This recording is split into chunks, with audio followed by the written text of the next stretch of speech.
నగర ప్రాంతాల్లోని పేద ప్రజలకు ఇచ్చే పెన్షన్లు లేకపోతే ఇంకో సంక్షేమ పథకం వాటికి మొత్తం పెడుతున్నటువంటి ఖర్చు ఎంత గవర్నమెంట్? పై వర్గాలకి ఏదైతే కార్పొరేట్లు ఉన్నాయో ఈ దేశంలో అదానీ అంబానీ లాంటి పెద్ద పెద్ద కార్పొరేట్లకు ఎన్నెన్ని రాయితీలు ఇస్తుంది ఈ ప్రభుత్వం?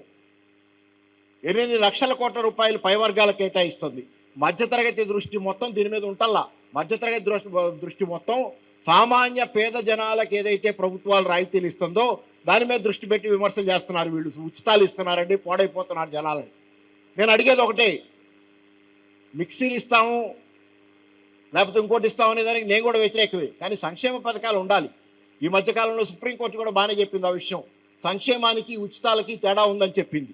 ఎన్నికలలో ఉచితాలకి సంక్షేమానికి తేడా ఉంది. సంక్షేమం ఉండాలి. ఉచితాల పేరుతో సంక్షేమానికి కూడా వ్యతిరేకంగా మధ్యతరగతి మాట్లాడుతోంది. కానీ అదే మధ్యతరగతి తలపైకెత్తి కార్పొరేట్లకు ఇస్తున్న రాయితీల గురించి ఆవగిందంతా కూడా మాట్లాడదు, రాయదు. ఎందుకంటే కార్పొరేట్ పత్రికలు, మీడియా చూడండి, మీడియాలో నిత్యం ఉచితాల గురించి అని సంక్షేమం గురించి చర్చ పెట్టి ఇన్ని లక్షల కోట్లు ఖర్చు అవుతున్నాయి, జనాలకు ఇచ్చేస్తున్నారు, వీళ్ళు సోమరిపోతులు అవుతున్నారు అని చెప్పి ఏదో రూపంలో చేస్తాయి మీడియా కూడా.